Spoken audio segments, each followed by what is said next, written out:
Who will get an electric shock here, let's find out.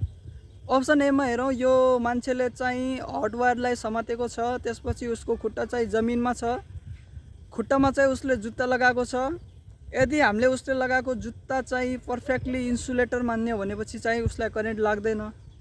तर रियालिटीमा चाहिँ अब जुन चिजलाई हामी इन्सुलेटर भनेर चलिराखेका हुन्छौँ त्यो चाहिँ अलिअलि कन्डक्टिङ हुन्छ, त्यही भएर रियालिटीमा चाहिँ करेन्ट लाग्न सक्छ। तर यो बेला चाहिँ हामी पर्फेक्ट इन्सुलेटर मानेर चलाउँ, त्यही भएर यसलाई चाहिँ करेन्ट लाग्दैन।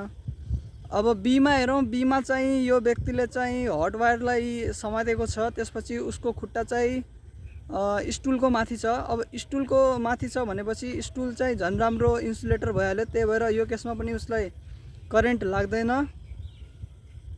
अब सीमा जाउँ, सीमा चाहिँ व्यक्तिले दुईटा ठाउँमा चाहिँ आफ्नो दुईटै हातले लाइभ वायरलाई समातेको छ।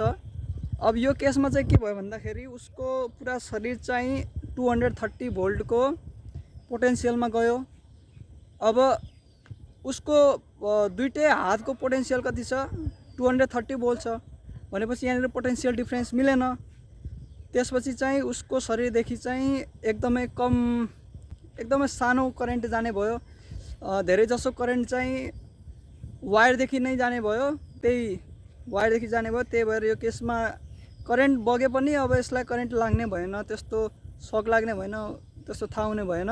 त्यसपछि अप्सन नम्बर डीमा जाउँ। डीमा चाहिँ यो मान्छेले चाहिँ एक हातले चाहिँ लाइभ वायरले समातेको छ, अर्कोले चाहिँ न्युट्रल वायरलाई समातेको छ।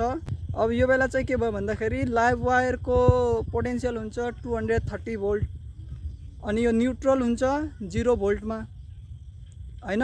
ल एक डाइरेक्सनदेखि आउँदाखेरि चाहिँ 0 भोल्ट 230 भोल्ट भयो, र अर्को डाइरेक्सनदेखि करेन्ट आउँदाखेरि चाहिँ 0 भोल्ट माइनस 230 भोल्ट भयो।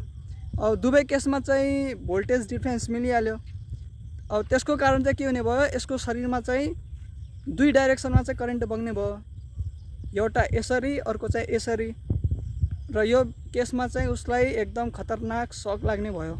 त्यही भएर यसको सही उत्तर हो अप्सन नम्बर डी, डीलाई चाहिँ खतरनाक करेन्ट लाग्ने।